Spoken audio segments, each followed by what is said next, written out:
Good morning, happy Saturday. I'm sitting here listening to some high vibrational 432 hertz music. I have a couple books I'm going to be reading, but I also have breakfast or brunch with my non alcoholic champagne. We're starting this Saturday off right. I told you about this yesterday. I got a toasted croissant with some avocado oil and honey, scrambled eggs, which I need pepper for, and fruits. I love eggs. One of the main reasons why I can't fully be vegan. Okay. Let me get pepper one second.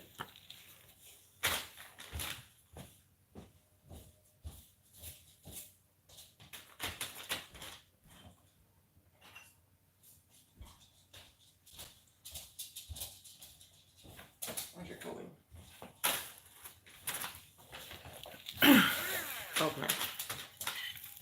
So this live is gonna be really chill because I wanna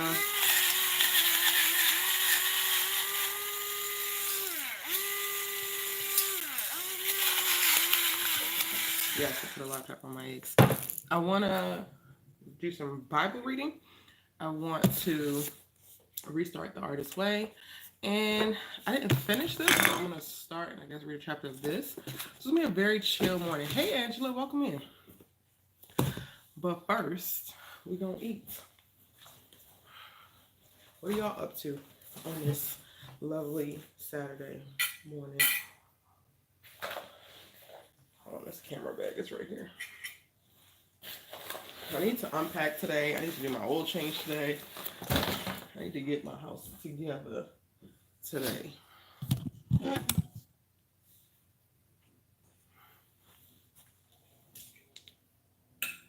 I like to plate my food. Because one, I don't even go out that often. Like I don't really be going out to eat and whatnot because reasons. One of which being a lot of restaurants are dirty, y'all. Dirtier than y'all think. And because I used to work in restaurants, I really got to see that. No matter how up to code you are, no matter how serve safe you are, the cooks don't give a shit. But one of the things I used to do at home is like plate my actual meals because I don't know, it just adds something to the experience of eating to me. So I'm not necessarily craving the like dining out experience. So I typically can make better food, healthier food, tastier food that still is has a great presentation at home. I should not be leaning and eating, but we're chilling.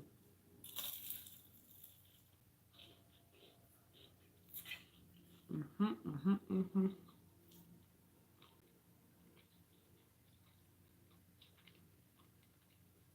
You're chilling, going to read your Bible, proof of manuscript, watch TV. I love that. I love that.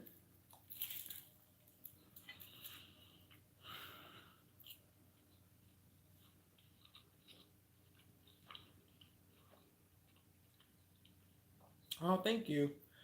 I want to read or get into a habit of reading my Bible more often because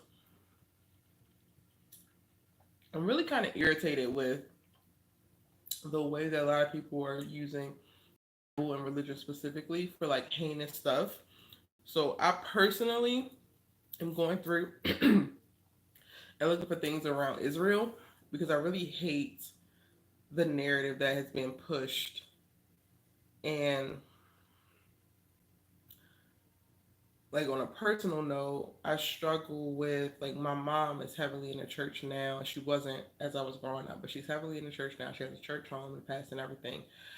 And one of the things that like I think is a narrative within their church is like what's happening in Gaza right now has to happen for God to come back. And I'm like, this is not that. Like these people are just heinous. And the way that too many black Christians are able to turn a blind eye because of a loose interpretation of the same similar words in mentioned in the Bible bothers me.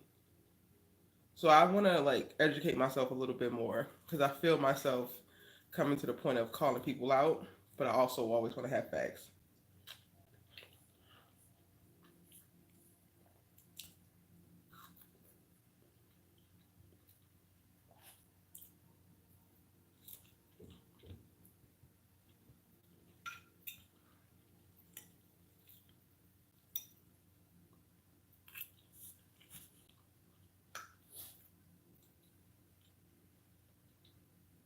I wonder how many people. Well, I'm on live, so I can't. I guess I don't really count right now. But if I wasn't on live, I would actually be sitting in silence and eating.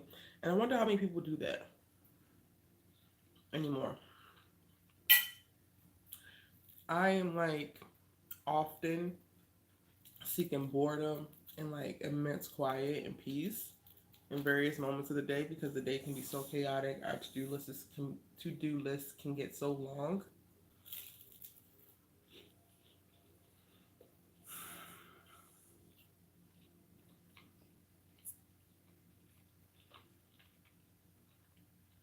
And I kind of feel like we've been tricked to think we have to be doing something, thinking something at every single moment of every single day.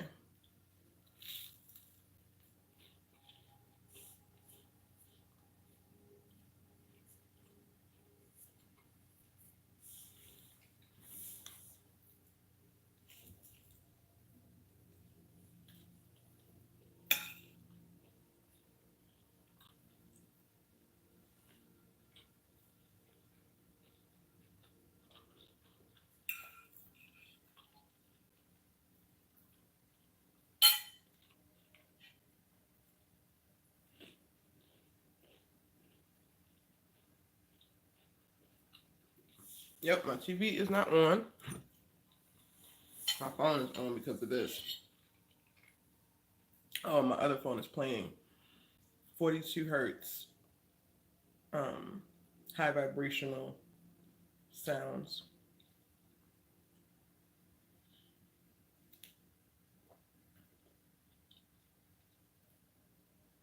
I don't know. I don't know how many people just sit and daydream anymore. So I typically will try a couple times a week to give myself space to just sit. And whatever comes, comes.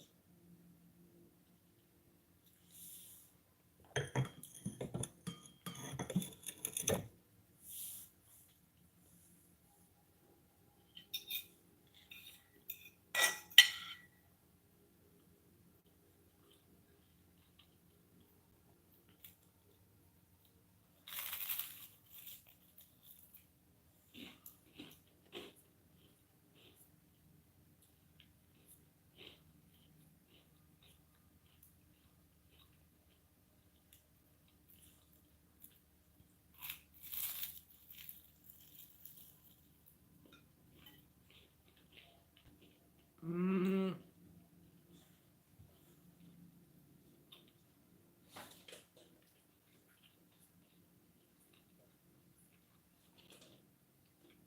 when you're silent, you can hear God speaking. I think most people are scared of what they will hear.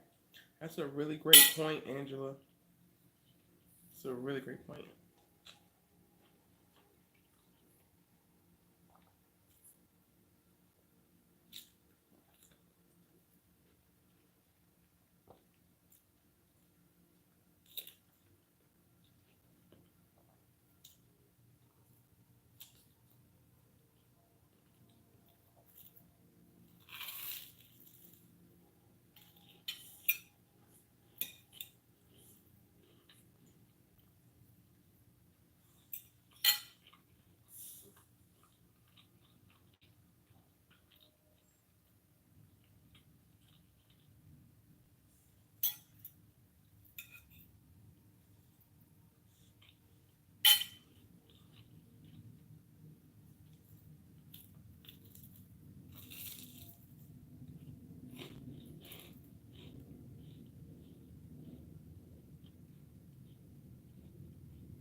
like being woke up at 2 or 3 in the morning.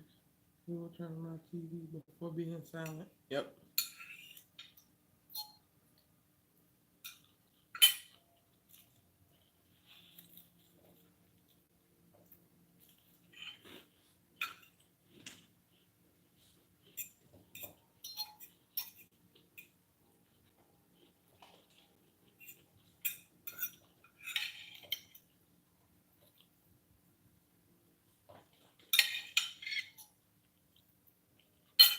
What are you doing?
Child, I have not picking up the rewrite of the script yet. Yesterday, I had to basically play hooky,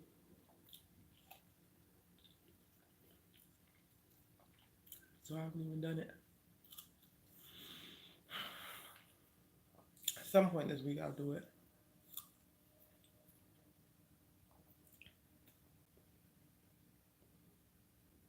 I did watch The Shine. I don't know. I love The Shine as a show. I don't want it to end, but I also want it to tighten up. Like, I love that it has such a huge cast, but the storylines are not tight or succinct for it to land the way that it could land. And they move it a little bit fast in places that I think that they moving too fast. Well, I think some is very improbable. Like, why did do not snatch up Drake? He knows that Emmett and Rod was the ones who did it. So why did you snatch up Drake? Like,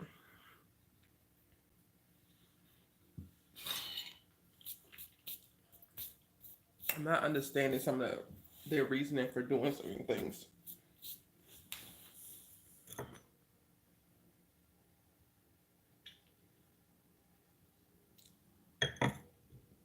at all.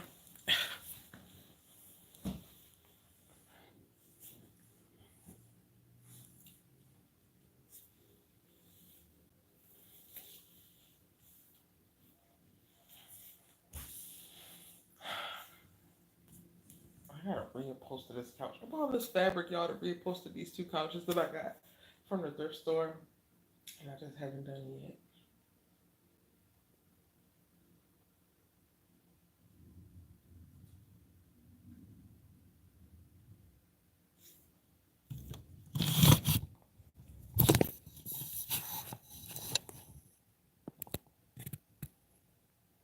That doesn't make sense to me. I saw all of that in the kids. I thought of the Black Brady Bunch. That's what I thought when Tiff said we doing it, because she was Emma's like, well, where's she gonna sell the dip? And it's like Tiff said, this is our family business, so whatever. Um, which I ain't even mad at that. Tiff and Rob working out. I actually like that now. I was a big Tiff hater for a while. I know that Emma was raggedy, but that whole storyline of her wanting to be polygamous because she don't want to get hurt again, it just felt weird. It felt disingenuous. It felt like, girl, what the hell are you talking about? Just leave him if you don't want to be with his ass. But I'm glad they got her to a place where she actually is in a monogamous relationship and it's mutuality and respect, but it's also still space to grow.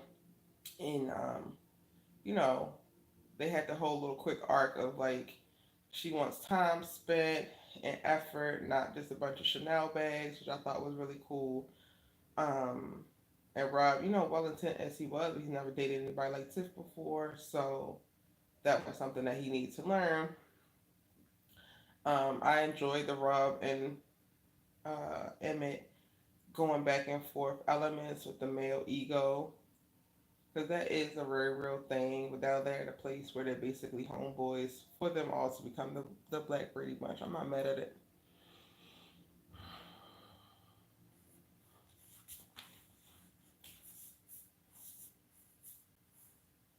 I'm not mad at it at all. I was thinking about what you were saying, Angela, about tying lifestyle content um, to the commentary I have around some of the series that I cover. And I woke up this morning when I was walking Cole. I was thinking about doing a dating video and doing a specific call to the various couples across series and age groups, whether it's Bolivia or Zatima, um, looking at Rebel and Taj, Taj and Essence, and just kind of doing a comprehensive do's and don'ts, or what to look for, what not to look for, and discussing my take on dating. So that could be cool. And it's less about the commentary of the show and more just about pulling examples of love and couple goals from media and like where we should be looking and we should be identifying. And you can watch certain thing, but you do not have to aspire to toxicity. You don't have to aspire to settling. You don't have to aspire to what you see. You can imagine more.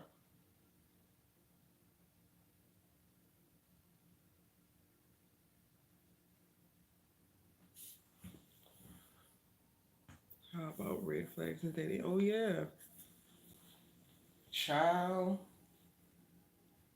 they are plentiful. That could be really cool too.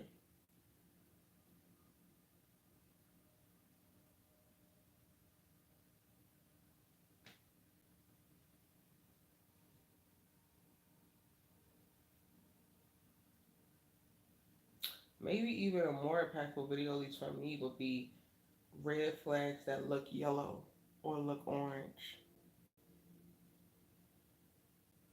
or yellow is a better example because they don't look like there's something that should stop you.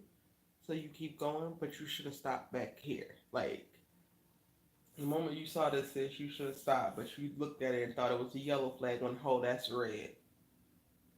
And that speaks to like a little bit more nuance and paying attention and being intentional with your dating and not just dating to like be with somebody and with this desperate desire to like have somebody because you don't have somebody, but like again dating with intention.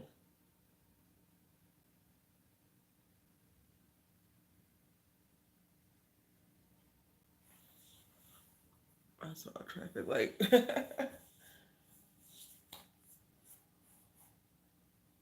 Yeah,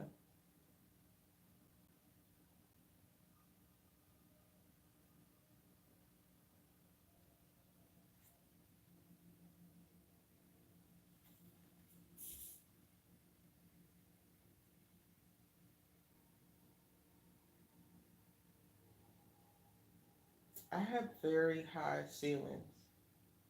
And I thought that I killed a bunch of fruit flies, and I'm realizing that them holes are perched up on a beam and one in my ceiling. So now I'm about to get on a damn ladder and go to work.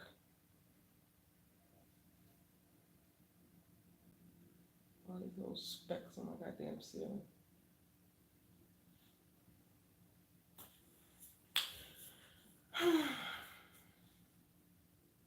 We're really supposed to sit up while your food digesting, but we're going with what we feel.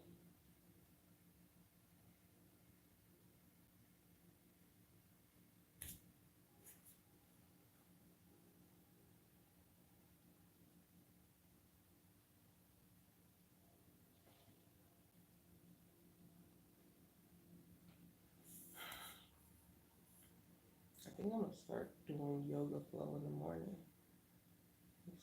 I already have to start my day off with a walk with Coley because he do not play.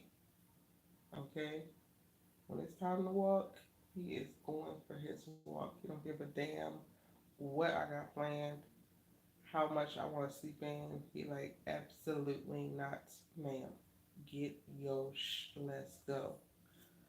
I was listening to a YouTube video yesterday where it was titled, I think, "Why Do We Postpone Ourselves?"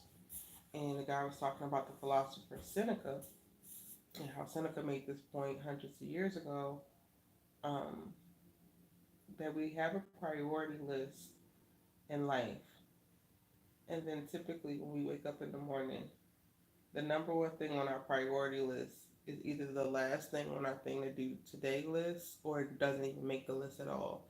And meanwhile, the least thing that we have that the thing we have the least amount of priority for is probably the first thing that we do when we get up. And use the example of like get on our phone and scroll the social media.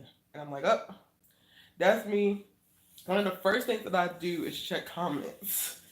And I need to break that fucking habit because one, depending on what video I posted the day before, the comments will be a goddamn mess, honey, a mess. And then two, that's not actually doing anything to get me started for the damn day.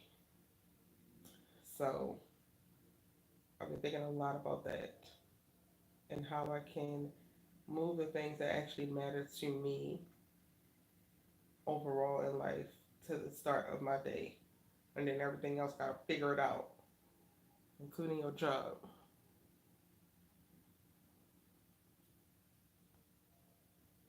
Gotta fix my little light strip that's falling down over there. Ah, there. So why do I gravitate to the comments? Um, when I started my channel, I prided myself on answering every single comment so that it really felt like when I was under 5,000 subscribers, for a lot of people, it felt like they were talking to me and able to like talk to me, and a lot of people or a lot of other YouTubers that they follow, they couldn't do that with. I answered comments, I answered DMs, I answered emails,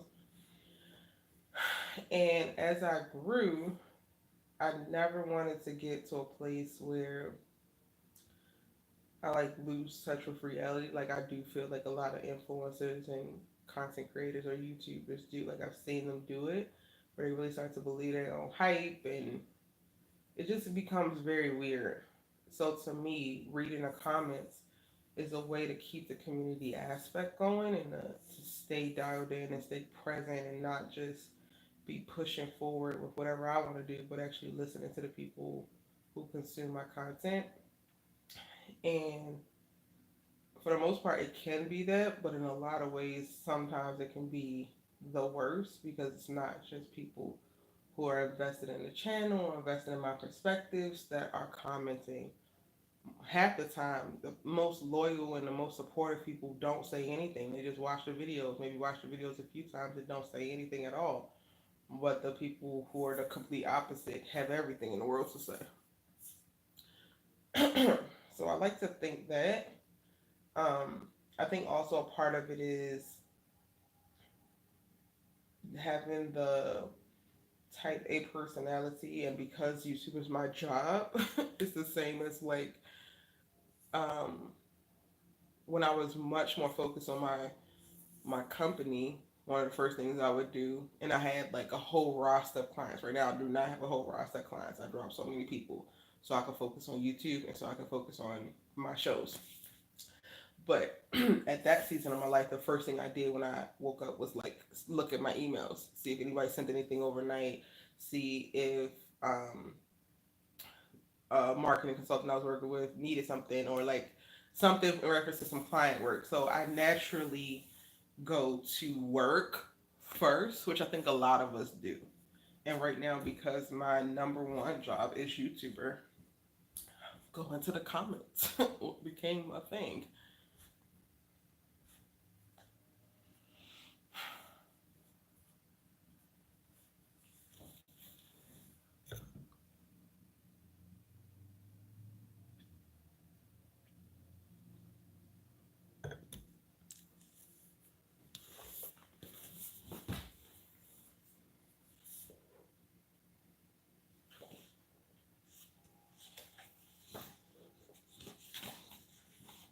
I've never finished this book, and I need to.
What do you enjoy least about your job? And the most about your job? The least is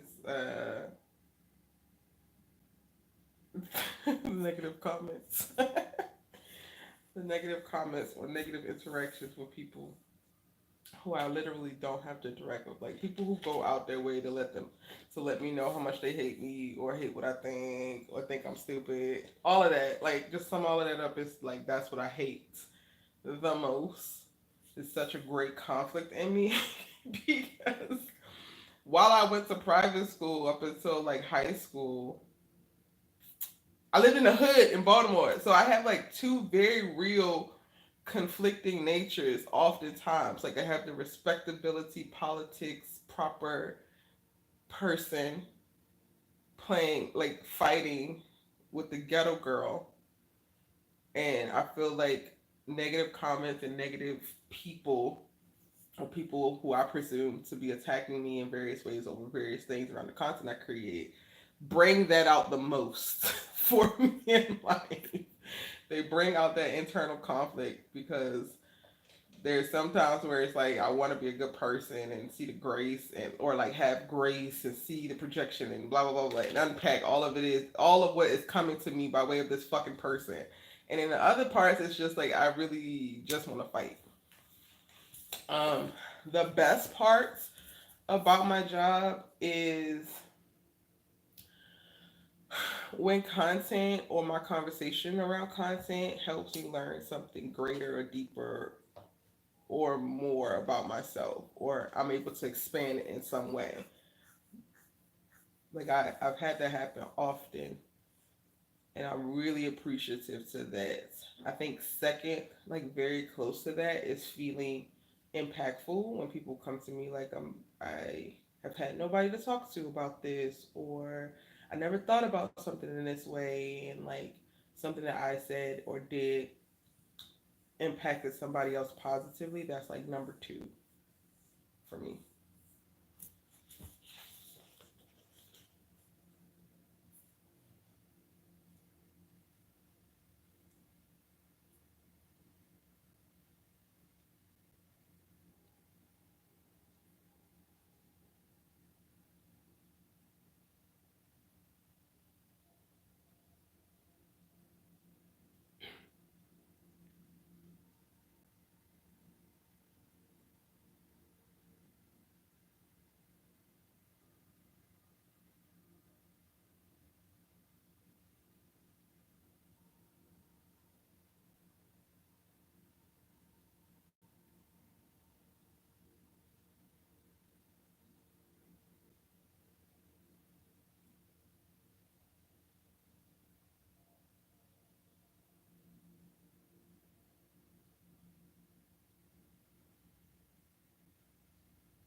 I'm now restarting it. I haven't ever finished it.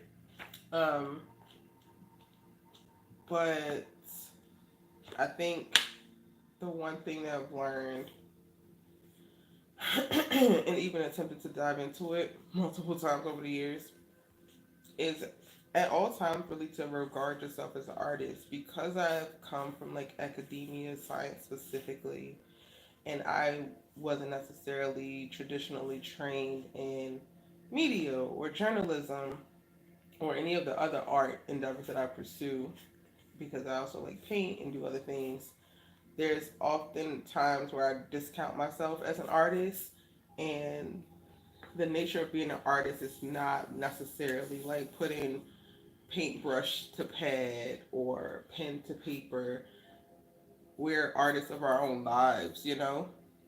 And we're creating every single day, even if we're not registering that we're creating in the ways that we're creating.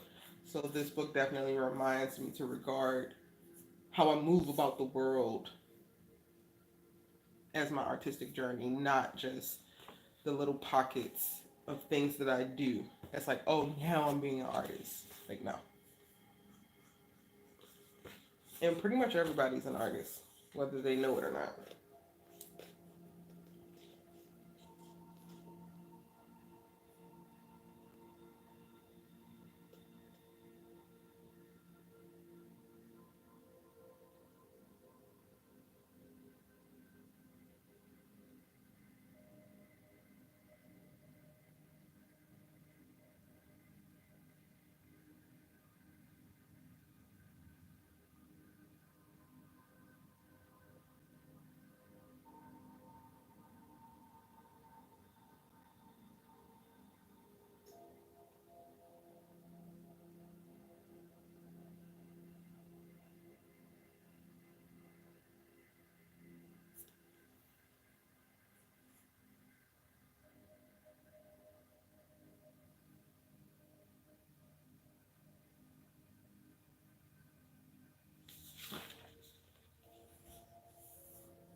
Have you read it?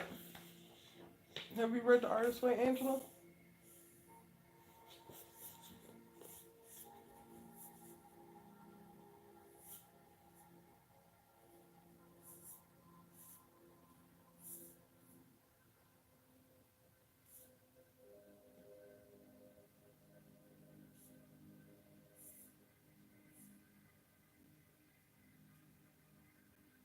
Ah, it's really cool.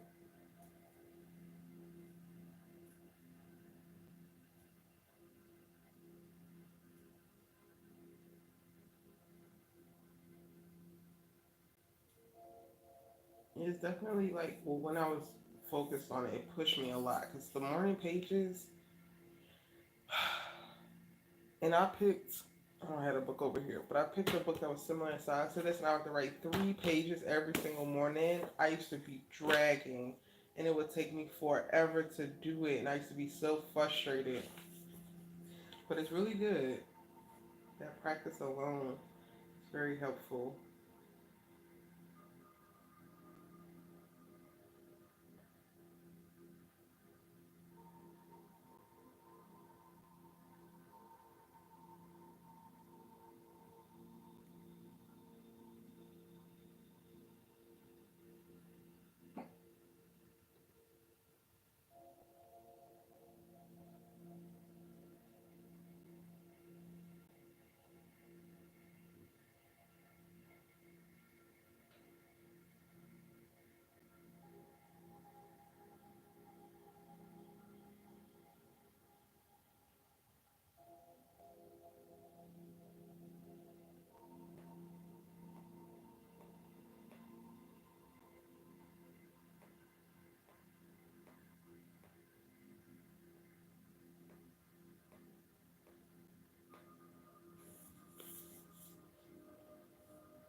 Trying to start reading things, books outside of psychology is so difficult for me.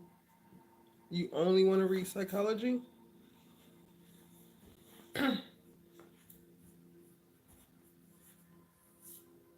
I just started reading fiction because I usually read business books and self help.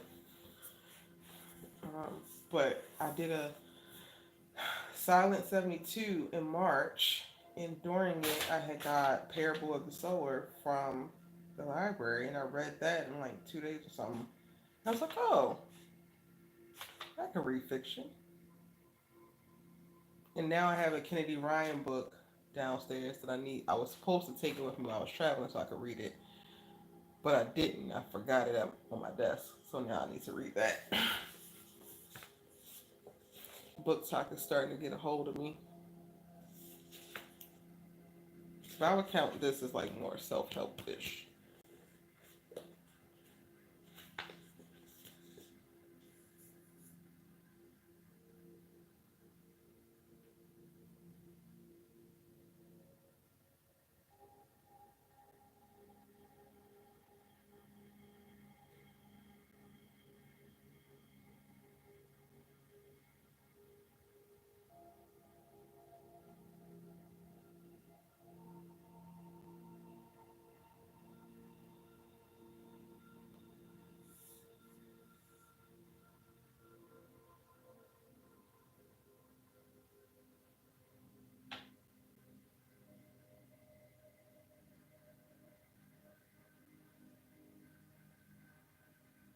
Psychology and self-revelation passion.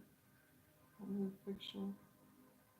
I read fiction when I was younger. I feel like I need to learn something all the time. That's me too. But you can. Like I read Parable of the Sower and I was really I was really impacted by Lauren and her dedication to choosing the right words and being slow to speak so that what she said was really what she meant and she was understood. And I think that was like a byproduct of how brilliant the book was written. But the main thing of it was like to talk about post apocalyptic America. But that's one of the big things that still stand out to me to this day since I read that book. Hold on, y'all.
Sorry, y'all. That's my father. I do a lot of stuff within my family business, so and that spans into the Caribbean. And currently, we're trying to get our barge and tug up. So that's why I was on mute because I had to take that call. Do you think most screenwriting writers are writing more from original work or talking from others' books? I don't know. It depends. I don't think I can say what most screenwriters are doing. I think everybody kind of starts off writing whatever they know, whatever they feel like they need to say, and then they probably go where the work is. So some screenwriters get hired by a production company or a studio to adapt a book that they have bought the rights to. Like Reese Witherspoon has a book club as well as a production company, and the book club kind of funnels books that she really loves. They option the books, buy the rights, and then they attach screenwriters to go and like write the book as a film or a television show. So that happens often. Not as much as it probably should, because I think that we would be in a much better place in Hollywood if we were adapting more materials um, than we were focusing on superhero shit and like remakes. Um, there's not a bunch of original things getting made, but that doesn't mean that people aren't writing them. Like for me, for example, I have one, two, three, four original works that haven't been sold yet, but I wrote them. Um, I have a concept that I'm working on with a actress right now, which is going to be another original work. Two holiday movies that are ideas that I haven't started that are original works. So I can't say that original works aren't being made. Hollywood doesn't buy them as much. Or actually, when they do get bought, only 20% of the original works that get bought actually get made. So that's also something. There's way more things at play. Is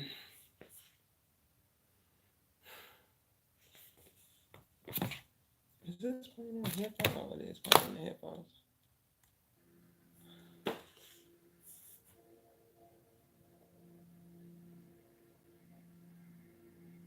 Have you read, because you are in psychology, let me pause this.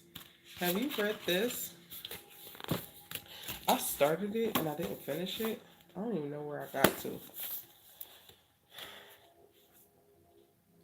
I wanted to pick it back up. I'm like, if I'm gonna start creating content about dating, I need to read some more stuff because I know how I feel about dating and what I'm going for and what I'm not going for. But to have a general level of advice for people, I kind of want to see what some of the experts are saying.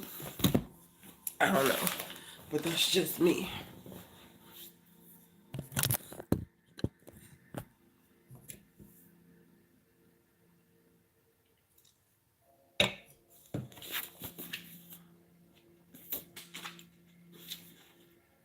I don't even remember what year I got this.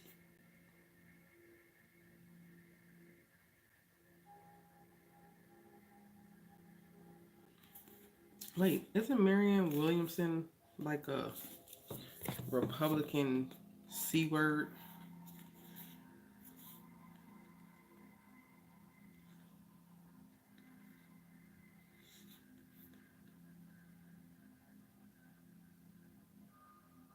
I don't know if she's an author. So who am I thinking about? Oh, I'm thinking about Nikki Haley, I think. Why did I think that? Okay. I just saw that at the back and I was like, who, wait, she wrote that? Never mind. Never mind. I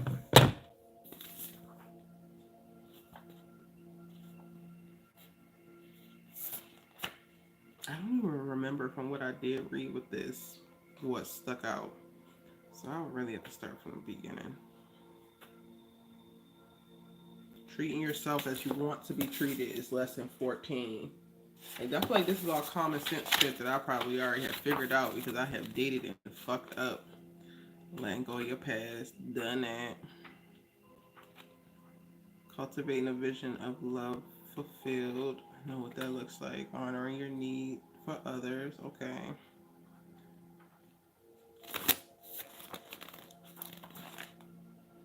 Lesson 31, shifting where you're centered. What the hell does that mean? The book will tell you. Healing your sexuality. I really feel bad for people who have a lot of trauma around sex and sexuality. I don't have that experience, so that's a privilege. But I can imagine it's like wreaking havoc, and that sucks. Give in to yourself. What was missing? Yep, know that. Shifting. Oh, I already said that one. Clarifying your soul's purpose. Expanding your vision of what's possible. That's part of the problem. I have decided what's possible, and because these people are not meeting it, they're all mad. Like, you want too much. No, you hoes are just not enough. That's what that is. Engaging a release ceremony. Embracing a growth mindset. Reclaiming your disowned self. What is your disowned self? Relating to yourself and others in new ways. Yeah, a lot of this I feel like I have like learned and lived through, which is how I know it. But I guess it would be cool to see it articulated.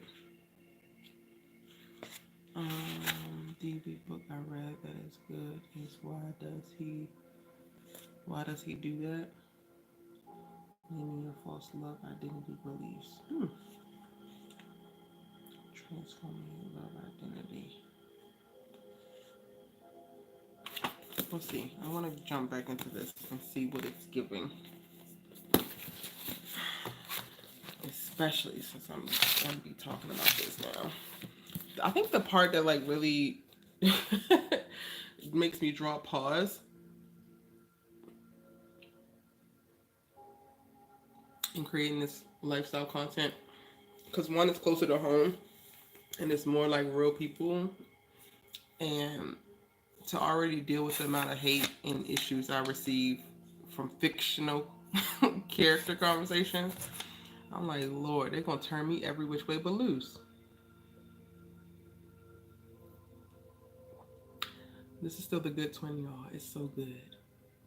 Non-alcoholic with alcohol removed champagne. So good.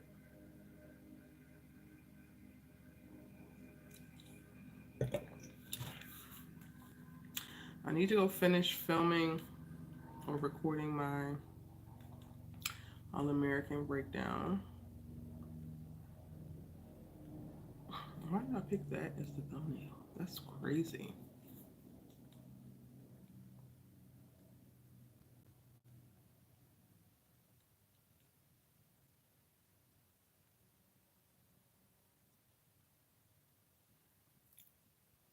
I think you are the voice to help our people.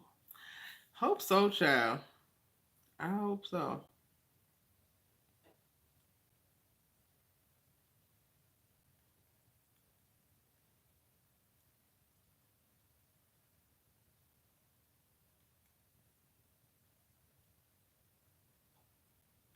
And it's time for me to get on some of this Power Books 2 Ghost content. I gotta start talking about it because I'm actually really, really excited about this season. I've only thing about eating blackberries is the little seeds get into like little sparks in my teeth. So when I start talking like this because I'm biting down on the freaking seed that I need to pluck out. That's so random, I know, y'all, but oh, I need to also tend to my garden today at some point. And I need to take Coley on a really, really long walk. Maybe we'll go to that park by the lake. As long as it doesn't rain. Let's see. Is it gonna rain? This overcast has been killing me, LA. Like, girl. No, it's not gonna rain. It's just gonna be overcast. Sun is gonna come out around 3.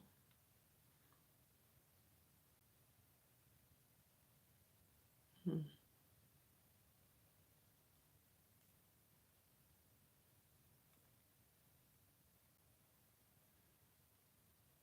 It might rain tomorrow. Monday. Dang, we got overcast for the whole rest of the week. What?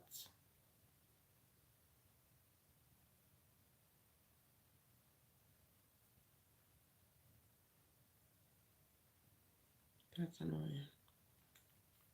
I think people see right looks wrong and wrong looks right. Ooh. Child. That's another word, honey. That is a word. Okay, I'm trying to figure out what I'm about to do. So I had a nice little ease into the morning. Ate my breakfast. It's pretty much gone. Yay. Um, I need to unload the dishwasher and go downstairs and get to work. I'm trying to figure out if I'm going to end this live or if I'm going to keep it going. So I'm really just about to sit on the computer, do some voiceovers. Boring stuff. Very, very boring stuff.